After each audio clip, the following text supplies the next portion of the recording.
আচ্ছা, এই যন্তর মন্তরে না যখনই দেখি রিল ভেসে আসছে দেখছি ড্যাং ড্যাং ড্যাং ড্যাং করে এআইসেফ এসএফআই মানে কমিউনিস্ট পার্টির ছাত্র ইউনিয়নগুলো সে আজাদি আজাদি করে চেঁচাচ্ছে লোরকেলেঙ্গে আজাদি মানে লড়াই করে স্বাধীনতা ছিনিয়ে আনবে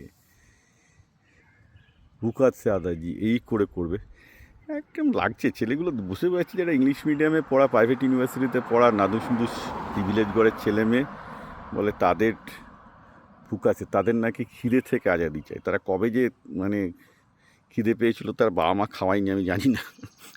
যাদের 15-20 লাখ টাকা দিয়ে প্রাইভেট ইউনিভার্সিটিতে পড়ার সাধ্য আছে তাদের বাবা মা কী করে তাদেরকে ভুকা রেখেছিল আমার সত্যি জানা নেই। তো তারা ভুকানি থেকে আজাদি চাইছে। তো এইসব দেখলে আমার একটু বাংলাদেশের কথা মনে পড়ে। বাংলাদেশ মানে এই 2024 সালেও বললো ওরা নাকি এইবার প্রকৃত স্বাধীনতা পেল। এর আগে 71-এ বললো একবার স্বাধীনতা পেল, তারপর 75-এ শেখ মুজিবুর রহমানকে মেরে ফেলার পর বললো নাকি একবার স্বাধীনতা পেল, তারপর এরশাদকে তাড়ানোর পর নাকি এবার 91-এ স্বাধীনতা পেয়েছিল। তো বাংলাদেশ এরকম ক্রমাগত আজাদ হতেই থাকে। হ্যাঁ, তো ভারতে আবার কমিউনিস্ট আবার তার থেকে তারা সেই ভারতের জন্মলগ্ন থেকে বলে আজাদি ঝুটা হয়, মানে এই স্বাধীনতা ঝুটায়। তো তার জন্য কী হলো, সব প্রিভিলেজ ক্লাসের লোকজন বড়লোক ঘরের ছেলে মেয়েগুলো বলে না আমাদের খিদে থেকে আজাদি দরকার, মানে খিদে থেকে স্বাধীনতা দরকার। যারা জীবনে মানে ক্ষুধা কি হাঙ্গার কি ফিল করেনি তারা করছে। যাকে সেটা অন্য ব্যাপার, কমিউনিজম মানেই হচ্ছে ভ্রষ্টাচার। তাই একটা ইন্টারেস্টিং কথার জন্য আমি জিজ্ঞেস করছি।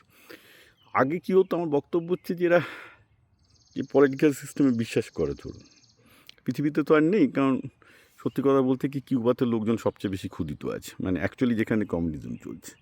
কিউবায় এখন আমেরিকায় চাপেই হোক আর নিজেদের ওদের নিউ জেনারেশনের চাপেই হোক, অলরেডি ওরা আমেরিকার কাছে মার্কেট ওপেন করে দিচ্ছে, একদম ভিয়েতনাম স্টাইলে চলে যাচ্ছে। অর্থাৎ নামকস্তে কমিউনিস্ট পার্টি থাকবে কিন্তু পিওর মার্কেট ক্যাপিটালিজম চলবে, ঠিক আছে। কিন্তু তারপর একটা ইন্টারেস্টিং ব্যাপার, এই যে ছেলে মেয়েগুলো ধরুন এই কমিউনিস্ট পার্টির পোলাপানগুলো প্রিভিলেজ ঘরের পোলাপানগুলো যাদের বাবা মা তাদেরকে প্রাইভেট ইউনিভার্সিটিতে পড়ায়, দরকার হলে ইউএসএ যদি পড়তে চাই 50 লাখ 1 কোটি টাকা খরচ করার ক্ষমতা রাখে, এরা কিন্তু আগে ইউএসএতেই পড়তে যেত। অবাক ব্যাপার, এরা কিন্তু চায়না ভিয়েতনামে যেত না। চায়না ভিয়েতনামে আজকাল ভারতীয় প্রচুর যাচ্ছে, কিন্তু খেটে খাওয়া লোকজন। কিন্তু যারা এইসব এই ওই লোরকেলেঙ্গা আজাদি এগুলো তো খেটে খাওয়া লোকজন না, এরা প্রিভিলেজ ক্লাসের পুরো বকে যাওয়া ছেলে মেয়ে আমার কাছে আর কি সরাসরি।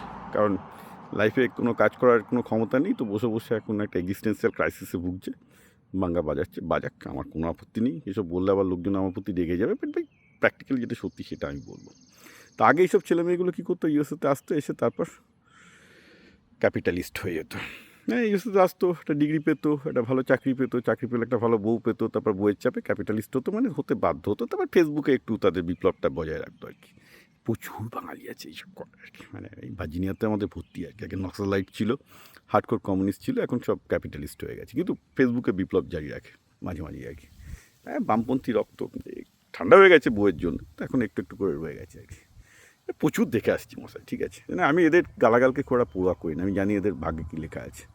তো ঘটনাটা হচ্ছে যে একটা পুরো মানে একটা হিপোক্রিট সিস্টেম, কতদিন এইভাবে হিপোক্রেসি নিয়ে চালাবে আমার রিয়েলি কোনো আইডিয়া নেই।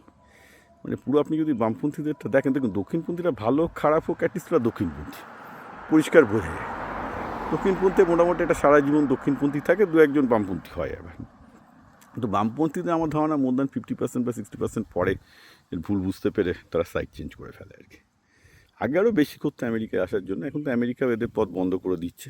এবার আর তোদের আর নেবো না, কারণ বামপন্থী স্লোগান দিলে বন্ধ করে দেবো, অন্য ব্যাপার। আমার মতে আমেরিকার এইসব বামপন্থীদের নেওয়া উচিত ছিল, যাতে এসে এরা ট্রান্সফর্মড হয়ে যায়। কারণ আমেরিকা এদেরকে আজকে নিচ্ছে না বলে এই অভিজিৎ দিচ্ছে। আর যদি ইমিগ্রেশন সিচুয়েশান ভালো হতো, ইমিডিয়েটলি চাকরি পেয়ে আমেরিকা আরামে থাকতো, ফিরে এসে এই আন্দোলন করতো না, ঠিক আছে। এদের সেম থিং করতো সৌরভ দাস, যেহেতু ইউএসএতে ইমিগ্রেশন এখন টাইট দিয়ে দিয়েছে, and by the way I don't support that, আমি এটাকে বলছি বাজে হচ্ছে, কারণ আমি চাই আরও ভারতীয়রা আমেরিকায় আসুক, সোজা কথা, আমি আগেও বলেছি।